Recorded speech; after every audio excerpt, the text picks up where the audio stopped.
Man United 0, Bournemouth, the Cherries 3. Talk to me. How do we lose that game? Ten Hag. Oh, snap. Yeah, I'm not Ten Hag out. I'll say it straight, but this is on Ten Hag. And I've been sitting there thinking about it post game, and I'm thinking, looking at last season. Actually, forget last season. First of all, sorry. This game, we lose the ball, right? Like, bear in mind, if you go, all of you go look at the stats now. We had 70% possession, something like that, right? And maybe they had 30% on average throughout the game. But we didn't use the ball very well. And anytime we lost the ball in this game, one pass from Bournemouth through our non-existent midfield, and they're in through on goal. Fair enough. I'm not saying they had bare chances, yeah, but they were a lot more effective with the ball. So I have to blame this tactically on Ten Hag because there's something that's not right. And then what I was going to say is going into last season, we were supporting that midfield a bit more. We all said on stream that Amrabat had a great game, but he was by himself. Absolutely He alone. was by himself in that midfield. And this is the same issue we're having every single game, all With season. every single player, Casemiro's being left alone. It doesn't matter who's playing in that six. They are by themselves.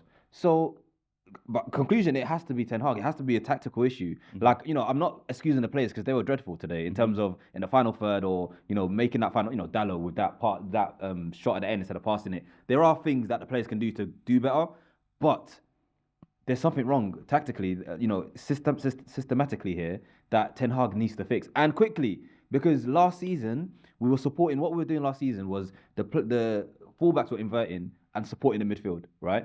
They're not doing for some reason not doing that this season. Inversions. When was the last time you said inversion? When was the last time you said that? And then you're watching. Look at that. Villa just scored, right? You're watching Villa against Arsenal with a manager that has come in this last season and taking them to different heights. And then this season, they're basically going to go second in the league now if they win this game. So there has to be something. We have to, I'm one of Ten Hag's most ardent supporters, yeah? But it gets to the stage now where you can't defend him right now. And I feel sorry for him because, you want to blame the players and say, they're throwing him under the bus a little bit. But actually, Ten Hag, bro, you need to do better. He's got to inspire these guys, man. Because it's true. We're watching Aston Villa play a game against Arsenal right now. And the game is insane. We're looking at 35 minutes. but they started so well. Yeah. The difference is the start and how and the effectiveness. You got players like McGinnon. You got Man United. Just where's the confidence? It's got to be. It's mentality. It's the manager. There's so many things that's wrong with Man United right now. 100%, and that's why I had to start with Ten Hag because it's very easy for me to skate over it and start looking at why didn't this player do this? Why didn't that player do this? But really and truly, you watch some of these teams. And you watch, let's just use Villa and Newcastle as the examples. Fair enough, Newcastle and Villa are currently in the table. But you can see that they are buying into the manager's style of play. I'm not saying Ten Hag doesn't have a style of play. Don't get twisted. He does. But whatever he's doing this year, it's not working. So you need to fix it and say, you know what? Here is the problem. And we can all see that problem in the midfield. I am a big champ. Well, no, tell a lie. I came out and bigged up McTominay because he was scoring us goals, right? And I'll still stand by that section of, when he's in the box, he's getting goals. But otherwise, the guy is not doing anything in that midfield. So take him out. DJ was saying throughout the whole stream, take McTominay off because he's not offering anything. Take him off, bring up Kobe. And the only reason we're saying bring up Kobe is because there's no one else in that you can bring up and put in the midfield. Who else is there on the bench? No one else. No one else. Because you're not bringing up Van der Beek, right, to play in that number 8 role or help the number 6. Kobe can do that. Bring him on. Fair enough, he's a young kid. We want to, give him time. But we need to protect that midfield. And if we don't, we're going to get run through every single time. Again, so you're saying we need to make changes. You mentioned Bruno and stuff. Was there anyone else that he just was disappointing for you to do? No, to be honest, that's what I was saying before. We had the ball and we used it.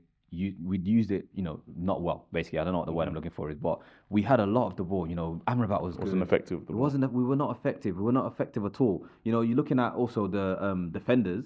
The defenders, they did their jobs at times. Maguire was good. You can't complain about Maguire's performance today. You can't complain about Amrabat's performance. You then get to the front line and you say these guys finish their dinner. But then what dinner? There were no chances created. We didn't cook. Was cooking cereal today, bro. We weren't cooking anything, bro. We weren't making any chances. So I can't even pick out a player and say, you did this. Actually, I can pick out one player that somebody else. Luke Shaw.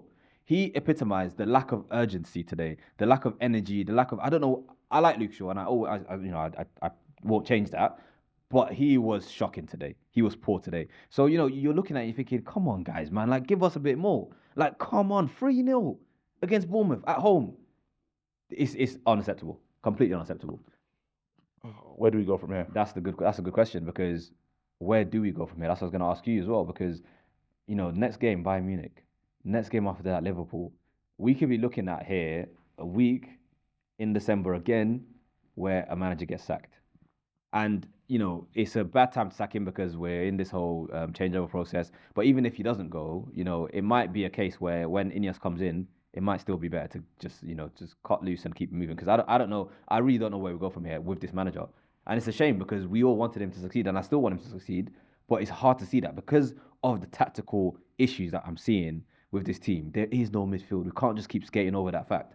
There is no midfield. Any manager that has relied on Scott McTominay has got himself sacked. That's a true fact, though. Damn.